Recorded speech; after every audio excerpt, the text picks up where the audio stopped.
All right, class. Thanks for stopping in.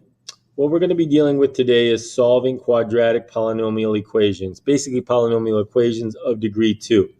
The two methods I'm going to focus on are a factor box method and an isolation method.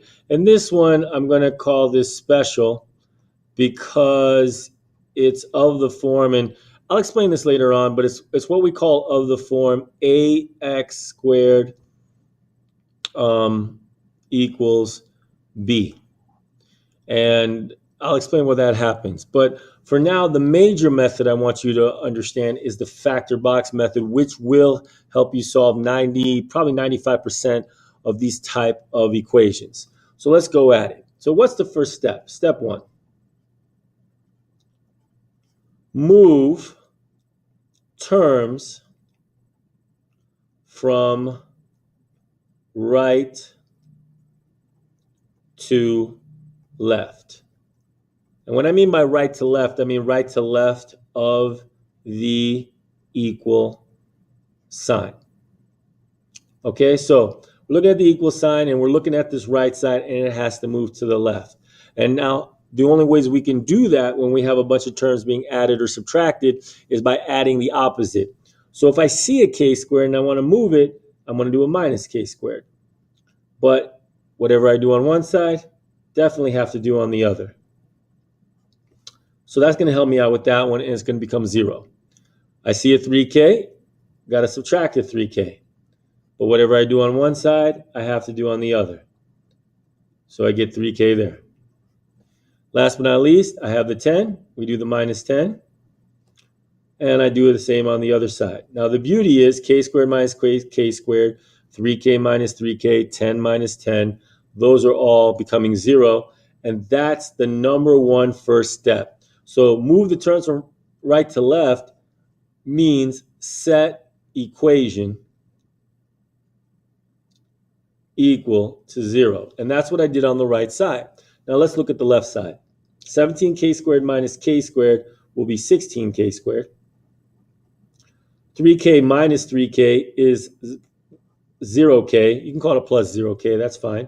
And 1 minus 10 is a minus 9. And when you look at this, you remember from your factoring techniques that you're probably going to use the factor box method, and that is one technique.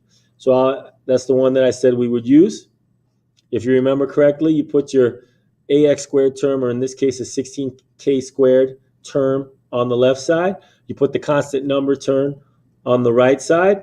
And then you have to remember when you do that little cross multiply check, it all has to equal 0k. And I'm going to go through the factoring of terms parts. But remember, we have to break down the factors of minus 9. 1 times minus 9. 3 times minus 3. And then with the 16k squared, normally this problem would be a lot. This one is like 1k times 16k. Then you would have 2k times 8k. And in here you'd have 4k times 4k. Okay? Normally that would really be a lot of combinations to check. But there's something very special here. And what's special is you want to add it up to 0k. And when that happens, on the right side, when you see the minus sign, you want the numbers to have opposite signs of each other. And then when you see the 16k squared, you want the factors, when I say the numbers, the factors of it to be identical. And what you'll find is that this is 4k and 4k, and this is a negative 3 and a plus 3. And so you would say, oh, that's just 4k minus 3 times 4k plus 3. And you have to remember in factored form, it still equals 0. So that's what we're trying to get to, is to this point right there. So to get from here to here. Now you have one more step, and you have to remember a process of thinking, which is if two things multiply to 0, one of those things is 0. And since we don't know which of these two expressions are 0, we have to set them equal to 0. So that means we'll write 4k minus 3 equals 0. And we'll also write 4k plus 3 equals 0. Now this is a multi-step problem. You have to remember if it's positive on one side, you bring it over and you subtract. So there's a subtracting 3 as you scratch out this. And so you get 4k equals negative 3. And this one, you have a minus 3. It becomes a plus 3 when it changes over to the other side. And you get 4k equals positive 3. But you're not done, because our job is to get k, and I see 4k's. And you're supposed to remember, when you see multiplication, you need division to undo it. So you're going to get 4k over 4 equals negative 3 over 4. 4 divided by 4 is 1, but we're not going to write the 1, and we're just going to say k equals negative 3/4.